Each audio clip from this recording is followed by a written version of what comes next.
नमस्कार. नवीन दिवस नवीन सुरुवात. कसे आहात तुम्ही सगळे? आय होप तुम्ही सगळे मजेत असाल. आज आहे श्रावणी सोमवार आणि रात्रीच मी साबुदाणे भिजवले होते आणि आता सकाळी बरोबर सकाळचे 7 वाजले आहेत. मी एका साईडला चहा ठेवला आहे आणि एका साईडला मी त्याच कढईमध्ये साबुदाण्याची खिचडी बनवते आणि गणेशला ऑफिसला जायचं आहे, त्याच्यामुळे सकाळची थोडी लगबग आहे. दोन्ही मुलं झोपलेली आहेत, त्याच्यामुळे मी आवाज न करता थोडा कमी ह्याच्यामध्ये माझं काम चाललेलं आहे. तर आता पटकन फोडणी देऊन घेते साबुदाण्याच्या खिचडीला. मी तूप घेतलेलं आहे 1 चमचा आणि थोडंसं मी तेल ॲड करते आणि मी फोडणीला टाकते आहे जिरं. काही जण जिरं उपवासाला नाही खात, पण मी खाते, त्याच्यामुळे मी त्याच्यामध्ये ॲड करते. आणि शेंगदाण्याचा कूट पण मी काल रात्रीच बनवून ठेवला होता. अशा वेळेला धावपळी जरा अगोदर काही प्रिपरेशन केलं असेल तर सकाळी जरा बरं पडतं. तर माझं तेल आता तापलेलं आहे, त्याच्यामध्ये मी सगळ्यात अगोदर जिरं टाकते. जिरं छान फुललं की त्याच्यामध्ये मी मिरची टाकते. मिरची मी घेतली आहे 4 ते 5 मिरच्या मी घेतलेल्या आहेत आणि त्याच्याबरोबरच जिरं छान फुललं त्याच्यात मी मिरची ॲड करून टाकते.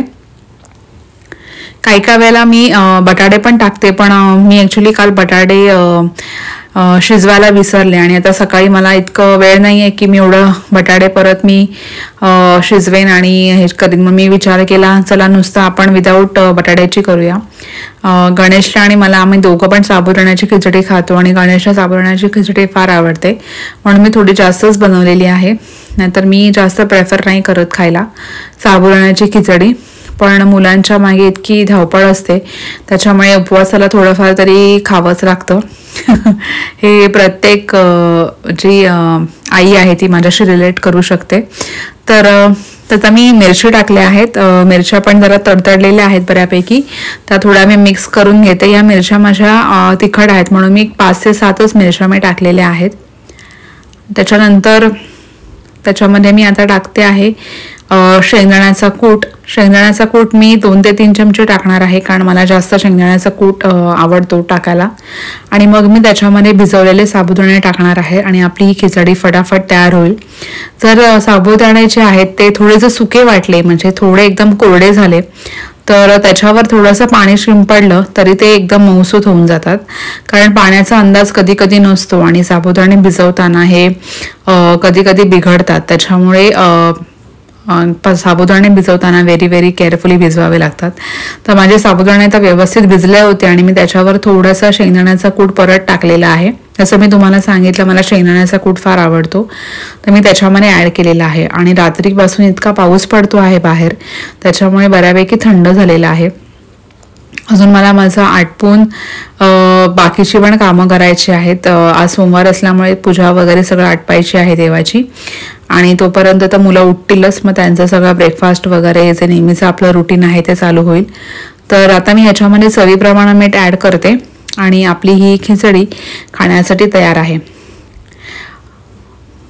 हीच खिचडी मला दह्यासोबत खायला फार आवडते आणि इतकी मऊ मऊ आणि मस्त लुसलुशीत अशी खिचडी आठवड्यातून एकदा खायला मस्त वाटते. आणि असं पण आपण उपवासाला, मला तर वाटतं आम्ही श्रावणामध्येच खिचडी बनवतो, नाही तर अशी युजली खिचडी तर काय बनवली जात नाही. तर असो. तर आता याच्यानंतर मी लगेच विचार करत होते की 2 जण झोपले आहेत तर जेवणाचं पण आटपून घेईन. तर मी एका साईडला ना पनीरचे क्यूब आहेत ते मी ऑलरेडी बाहेर काढले आहेत फ्रीजमधून, म्हणजे ते थोडे नॉर्मल टेम्परेचरवर येतील. आणि मग मी एका साईडला पनीरची भाजी बनवायला चालू करणार आहे. तर गणेशला ब्रेकफास्ट वगैरे दिला आणि चहा वगैरे दिला आहे मी त्याला. आणि मी एक साईडला आता ही कढई ठेवलेली आहे, त्याच्यामध्ये मी परत 2 चमचे तेल आणि 1 चमचा तूप टाकलेला आहे. तूप हे ऑप्शनल आहे, तुम्हाला हवं असेल तर टाका, तुम्ही नाही टाकलं तरी काहीच हरकत नाही आहे. आणि त्याच्यामध्ये मी जे पनीरचे क्यूब काढून ठेवले होते ते मी आता त्याच्यामध्ये ॲड करते आणि मला हे थोडेसे असे गोल्डन ब्राऊन कलर होईपर्यंत मस्तपैकी रोस्ट करून घ्यायचे आहेत. हे असे रोस्ट करून घेतले ना, म्हणजे ते दिसायला पण सुंदर दिसतात आणि खायला पण त्याचे जे चंक्स जेव्हा तोंडामध्ये येतात तेव्हा छान वाटतं. इथे मी माझं काम चाललेलं आहे आणि एका साईडला मी चॉपिंगची पण कामं करून घेतलेली आहे. तर मी कांदा टोमॅटो वगैरे एक साईडला कापून घेतलेला आहे, म्हणजे पनीर एकदा साईडला तळून झालं की आपण बाकीचा जो ग्रेव्ही आहे पनीर मसाल्याची ती आपण बनवूया. तर मी एक साधा सिंपल पनीर बटर मसाला बनवते आहे आणि एकदम इझी रेसिपी आहे. तुम्ही नक्की करून बघा, तुम्हाला नक्की आवडेल. आणि हे जे पनीरचे क्यूब आहेत हे रेडीमेड आहेत. जर आपण एकदम फ्रेश दुकानातून आणतो ना डेअरीवरचे वगैरे पनीरचे क्यूब, तर ते असे जास्त रोस्ट करायची गरज नाही, कारण जेव्हा जर तुम्ही ते रोस्ट करायला जाल ना तर ते पूर्ण मेल्ट होऊन जाऊन त्याचा पनीर बुर्जी तयार होईल. म्हणून हे जे रेडीमेड जे असतील तेच तुम्ही अशा पद्धतीने करा. नाहीतर अदरवाईज मी सजेस्ट करीन तुम्हाला जे एकदम फ्रेश पनीर आणलं असेल ते असं रोस्ट करू नका. ते खूपच जास्त सॉफ्ट असतं, त्याच्यामुळे ते लगेच मेल्ट होऊन जाईल ह्याच्यामध्ये. आणि हे जास्त हलवत नाहीये मी, नाहीतर परत ते पण एकदा सॉफ्ट होईल आणि परत हे पण एकदम स्मॅश होऊन जाईल. म्हणून मी एक 5-7 मिनिटं मी असंच ठेवलं होतं ते. आणि हे बऱ्यापैकी छान रोस्ट झाले, गोल्डन ब्राऊन कलर होईपर्यंत. तुम्ही बघू शकता कलर किती सुंदर आलेला आहे त्याला. आणि आता ते मी एका प्लेटमध्ये काढून घेते. आणि मी एक साईडला गरम पाणी पण करून ठेवलं होतं आणि त्या गरम पाण्यामध्ये मी डायरेक्ट हे जे आहेत पनीरचे क्यूब मी ते टाकून देणार आहे. पनीरचे क्यूब हे गरम पाण्यामध्ये टाकल्याने हे खूप सॉफ्ट होतात, कारण हे आपण हे असेच जर ठेवले ना तर हे लगेच कडक होऊन सॉगी होतील. त्याच्यामुळे हे गरम पाण्यामध्ये आपण भिजवून ठेवूया आपलं बाकीचं प्रोसेस तयार होईपर्यंत, मसाला तयार होईपर्यंत, म्हणजे बऱ्यापैकी सॉफ्ट राहतील.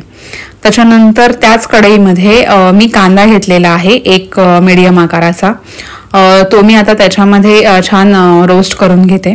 कांदा आणि टोमॅटो मी एकदमच टाकणार आहे, कारण मला एक ग्रेव्ही बनवायची आहे. आणि त्याच्यासोबतच मी त्याच्यामध्ये ॲड करणार आहे काजू आणि 2 मिरच्या. तर तिखटाचं प्रमाण तुम्ही तुमच्या आवडीप्रमाणे कमी जास्त करू शकता. तुम्हाला जर हवा असेल तर तुम्ही तेजपत्ता याच्यात टाकू शकता, वेलची टाकू शकता, चक्रफूल टाकू शकता, पण मी ह्याच्यात काहीच ॲड करत नाहीये. मी फक्त कांदा, टोमॅटो, हिरवी मिरची आणि काजू असं मी टाकणार आहे. आणि हे थोडंसं मला एक गोल्डन कलर येईपर्यंत रोस्ट करून घ्यायचं आहे. अजिबात गॅस मोठा करायचा नाहीये, मीडियम हीटवरच आपल्याला हे छानपैकी रोस्ट करून घ्यायचं आहे. आणि जास्त पण एकदम काळपट जसं आपण वाटण काढतो तसा कलर काढायचा नाहीये, नॉर्मल आपण कलर ब्राऊन होईपर्यंत करायचा आहे. आणि एक 7 ते 8 मिनिटांमध्ये आपोआप ह्याचा कलर चेंज होईल. आणि हे सतत हलवत राहायला पाहिजे, नाहीतर खाली कढईला ते चिकटेल. आता याच्यामध्ये मी टाकणार आहे 2 हिरव्या मिरच्या आणि थोडेसे काजू, एक 7 ते 8 काजू आहेत ते मी टाकणार आहे. कारण मी बनवत आहे पनीर बटर मसाला, त्याच्यामुळे त्याच्यामध्ये काजू हा पडणारच आहे. म्हणजे त्याच्यामुळे जी ग्रेव्ही आहे त्याला खूप रिचनेस येईल आणि त्याचं टेक्स्चर पण खूप सुंदर येईल, तुम्ही बघू शकता. आणि ह्याच्यामध्ये मला एक बेगडी मिरची जी आहे ती पण मी ॲड केली होती, ती माझी क्लिप मिस झाली आहे. तर मी तुम्हाला ते जस्ट इथे इन्फॉर्म करते की त्याच्यामध्ये 1 किंवा 2 आपल्या लाल बेगडी मिरची जी आपण म्हणतो किंवा काश्मीरी लाल मिरची म्हणतो ती तुम्ही नक्की आवर्जून ॲड करा, त्याच्यामुळे ग्रेव्हीला खूप सुंदर कलर येतो. तर आता हे छानपैकी शिजलेलं आहे कांदा आणि टोमॅटो. आणि आता त्याच्यानंतर जेव्हा ऑलमोस्ट शिजत आल्यानंतर आपल्याला त्याच्यामध्ये मिरची आणि काजू टाकायचे आहेत. काजू जर आपण अगोदरच टाकले तर त्याचा कलर चेंज होईल आणि काजूचा कलर आपल्याला चेंज करायचा नाहीये, कारण त्याच्यामुळे आपली ग्रेव्हीचा कलर खराब होऊन जाईल. त्यामुळे थोडं व्यवस्थित लक्षपूर्वक आपल्याला ही ग्रेव्ही बनवायची आहे. आता हे काजू पण आपण एक 2-3 मिनिटं रोस्ट करून घ्यायचे आहेत आणि आपल्याला हे छानपैकी मिक्सरला थंड झाल्यानंतर वाटायचं आहे. काजू ह्याच्यामध्ये तुम्ही नक्की टाका, मी परत एकदा सांगते आहे, कारण त्याच्यामुळेच आपला जो पनीर बटर मसाला आहे ह्याला खूप सुंदर कलर येईल आणि ती भाजी खायला एकदम हॉटेलसारखी लागेल. त्याच्यामुळे नक्की आवर्जून तुम्ही ह्याच्यामध्ये काजू टाका. आता आपला मसाला छान तयार झालेला आहे. आता हे जे मिश्रण आहे ते मी एका प्लेटमध्ये काढून घेते आणि थंड करून घेते मी, आणि मग मी हे मिक्सरला ग्राइंड करणार आहे. ही भाजी खायला खूप सुंदर लागते आणि जशी आपण हॉटेलमध्ये खातो तशी सेम ही भाजी लागते. तुम्ही नक्की ट्राय करून बघा, तुम्हाला आवडेल, घरच्यांना तर नक्की आवडेल. आणि आज श्रावणी सोमवाराबरोबर रक्षाबंधनाचं आज हे आहे, सण आहे, तर त्याच्यामुळे असा मेनू तर व्हायलाच पाहिजे. तर नक्की आवर्जून बनवा, असं घरच्यांना आवडेल आणि मस्त असा रक्षाबंधनाचा पण बेत होईल हा. तर चला आता मी एका प्लेटमध्ये काढून घेते. हे बऱ्यापैकी छान आपली कांदा आणि टोमॅटो शिजलेला आहे आणि आता हे मी मिक्सरला वाटून घेते. ह्याच्यासोबतच एका साईडला मला स्वीटची पण तयारी करायची होती गुळाची, तर त्याच्यासाठी मी आज बेत केला होता श्रीखंडाचा. आणि श्रीखंड घरी कसं बनवता येतं याची एकदम इझी आणि सोपी रेसिपी मी तुम्हाला सांगते. मला माहिती आहे की आपल्या भारतामध्ये तर इझिली अवेलेबल मिळतं श्रीखंड, पण इथे असं काही श्रीखंड अवेलेबल नाही आहे, मिळतच नाही. त्याच्यामुळे ही एक रेसिपी आहे जी पटकन होणारी आहे, तर ती मी तुम्हाला ह्याच्यानंतर दाखवते. पहिल्यांदा आपण आपला बटर मसाला तयार करून घेऊया. तर त्याच कढईमध्ये मी कांदा घेतलेला आहे, अजून एक कांदा आहे मीडियम आकाराचा, तो आपण छानपैकी रोस्ट करून घेऊया. आणि हा एकदम मंद हीटवरच आपल्याला थोडासा शिजेपर्यंत हा छानपैकी मिक्स करून घ्यायचा आहे. आणि ह्या कांद्यामध्ये आपल्याला टाकायचे आहेत काही सुके मसाले. तर त्याच्यामध्ये सगळ्यात महत्त्वाचे इन्ग्रेडियंट्स आहे ते म्हणजे लाल मिरची पावडर, जी मी 1 चमचा त्याच्यामध्ये ॲड करते. त्याच्यानंतर मी टाकणार आहे 1 चमचा धणापूड आणि पाव चमचे गरम मसाला. हे सगळं आपल्याला छान सुके मसाले आहेत ते छानपैकी या कांद्यामध्ये परतवून घ्यायचे आहेत आणि शिजेपर्यंत आपण त्याची वाट बघूया. कांदा पण माझा छान आता शिजलेला आहे आणि हे सुके मसाले जे आहेत ते आता मी ॲड केलेले आहेत.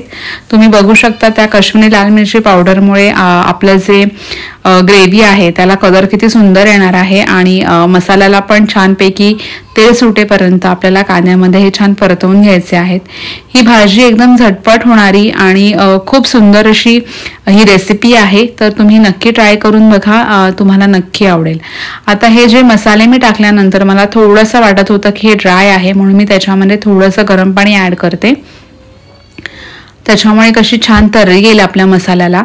तुम्ही बघाल तुम्ही लगेच तर्री यायला चालू होते, म्हणून कधी कुठच्याही पदार्थामध्ये गरम पाणी ॲड करावं कुठच्याही ग्रेव्हीमध्ये, तर त्याच्यामुळे लगेच तर्री येते त्या पदार्थाला. आता ह्याच्यामध्ये मी मीठ पण ॲड करून घेतलं चवीप्रमाणे. आणि आता आपण छान मिक्स करून घेऊया आणि लगेच शिजतो मसाला, जास्त वेळ लागणार नाही आहे. आणि आपली जी ग्रेव्ही होती कांदा आणि काजूची, ती मी ऑलरेडी ग्राइंड करून घेतली आहे मिक्सरला. आणि इथे पण आपल्या मसाल्याला छान तेल सुटलेलं आहे. तर आता आपण त्याच्यामध्ये ती जी ग्रेव्ही आपण बनवली होती ती आपण त्याच्यामध्ये ॲड करूया. ती मी आता ॲड करून घेते आणि परत मी एक मस्त बघा कलर आलेला आहे, कारण काजू टाकलेला आहे त्याच्यामुळे. आणि आता हे टाकल्यानंतर एकदम हॉटेलसारखी जी बटर मसाला आहे तशीच सेम ही ग्रेव्ही तयार होणार आहे. तुम्हाला दिसेलच की किती रिचनेस आलेला आहे त्या ग्रेव्हीला, हे बघा. आणि हे जास्त पण शिजवायची गरज लागणार नाही, कारण आपण कांदा आणि टोमॅटो जो होता तो ऑलरेडी आपण व्यवस्थित शिजवून घेतलेला होता, त्याच्यामुळे जास्त वेळ तर अजिबात लागणार नाही. ही लगेच होणारी रेसिपी आहे, म्हणजे हॉटेलमधून आणण्यापेक्षा घरीच बनवलेलं आणि सर्व केलेलं मस्त, म्हणजे काहीतरी वेगळं आयटम करायला काहीच हरकत नाही आहे. आता ह्या ग्रेव्हीला अजून रिच बनवण्यासाठी फ्रेश क्रीम मी ॲड करणार आहे. तर तुमच्याकडे फ्रेश क्रीम अवेलेबल नसेल तर आपल्या दुधावर जी साय येते ना, ती साय पण तुम्ही याच्यामध्ये ॲड करू शकता, किंवा दूध पण तुम्ही टाकू शकता. पण एकदम जर हॉटेलसारख्या ग्रेव्ही जर तुम्हाला फील हवा असेल, तसं टेक्स्चर हवं असेल, तर cream is a best option. त्याच्यामुळे छान असं टेक्स्चर येतं. तर आता ही ग्रेव्ही जी आहे ती मी झाकण ठेवून एक 5-7 मिनटं मी वाफ काढून घेतलेली आहे. आणि ही छानपैकी त्याला उकळी फुटलेली आहे. आणि ह्या स्टेजला आपण त्याच्यामध्ये क्रीम जी आहे ती आपण टाकूया. इथे अशी डबल क्रीम असं मिळतं आणि हे फार खूप सुंदर असतं याचं टेक्स्चर. आणि हे जर आपण गोडाच्या पदार्थामध्ये वगैरे पण टाकलं ना तरी पण खूप सुंदर असं त्या ग्रेव्हीला, त्या पदार्थाला असं टेक्स्चर येतं आणि टेस्ट पण खूप सुंदर येते. आणि त्याचा रिचनेस तर तुम्ही बघालच किती छान येते. आणि त्या क्रीममध्ये ऑलरेडी गोडावा असतो थोडासा, त्यामुळे ती जी ग्रेव्ही आहे त्याची टेस्ट पण खूप डबल इन्हान्स होते. आता ह्याच्यामध्ये मी थोडीशी कसुरी मेथी पण ॲड केलेली आहे. कसुरी मेथी या भाजीमध्ये तुम्ही आवर्जून टाका, त्याच्यामुळे या भाजीला खूप छान असं चव लागेल त्या भाजीला. तर तुम्ही बघू शकता आपली ग्रेव्ही मस्त तयार झालेली आहे. आणि रस्स्याची जी कन्सिस्टन्सी आहे ती तुमच्या आवडीप्रमाणे तुम्ही कमी जास्त करा. आता ह्या स्टेजला मी त्याच्यामध्ये जे पनीर आपण जे ऑलरेडी रोस्ट करून घेतले होते, पाण्यामध्ये भिजवले होते, ते मी आता त्याच्यामध्ये ॲड करते. आणि आता आपला हा जो पनीर बटर मसाला आहे तो खाण्यासाठी तयार आहे. तुम्ही बघाल ते पनीरचे जे क्यूब होते ते आपण असे मस्तपैकी रोस्ट करून घेतल्यामुळे त्यांचा कलर किती सुंदर आलेला आहे. आणि खरं सांगते मी तुम्हाला की ही भाजी खाण्यासाठी खूप मस्त लागते आणि एकदम जसं आपण हॉटेलमध्ये खातो तसंच सेम त्याला वास आहे, त्याचं चव आहे आणि ते टेक्स्चर जर तुम्ही बघू शकताच तर तुम्ही नक्की ट्राय करून बघा ही रेसिपी. तुम्हाला आवडली असेल तर नक्की लाईक करा, शेअर करा आणि प्लीज चॅनलला सबस्क्राईब करायला विसरू नका. तर इथे मी काल दही जे आहे ते मी एका रुमालामध्ये बांधून ठेवलं होतं आणि त्याचं पाणी मी पूर्णपणे गळवून घेतलेलं आहे, कारण माझ्याकडे जवळजवळ 100 ग्रॅम थोडंसं दही उरलेलं होतं. तर ते हे दही आहे. तर हे एकदम फ्रेश दही नाही आहे आणि खूप आंबट पण नाही आहे दही. आणि हे बघा, तुम्ही बघाल किती मस्त त्याचा गोळा तयार झालेला आहे लोण्यासारखा. आणि ह्याच्यातलं पाणी पूर्णपणे निथळून गेल्यामुळे हा असा मस्त गोळा तयार झालेला आहे. आणि जेव्हा आपण श्रीखंड घेतो तेव्हा श्रीखंड बनवण्याची हीच पद्धत असते.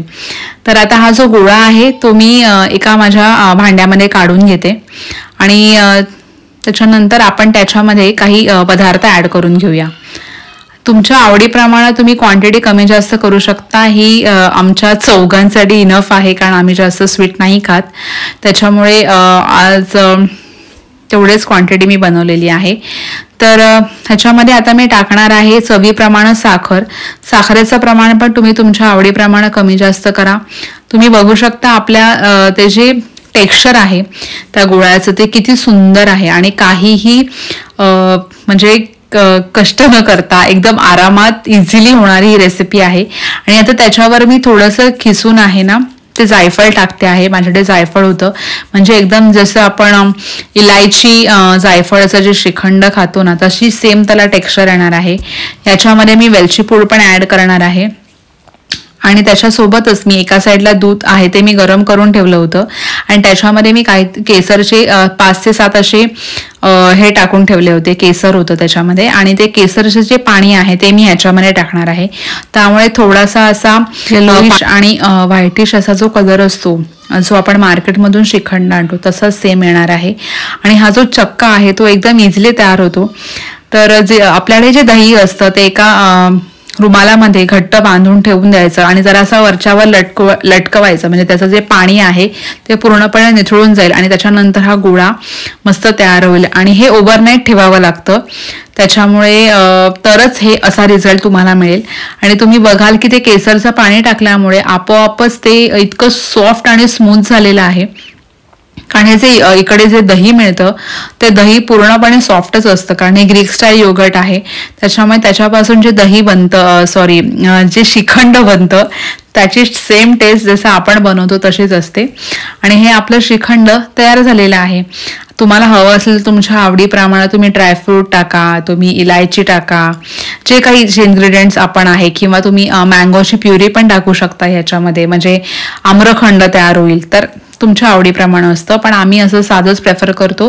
आणि त्याच्यामध्ये मी टाकली आहे थोडी इलायचीची पावडर आणि बदामचे काप आणि आपलं हे श्रीखंड खाण्यासाठी तयार आहे.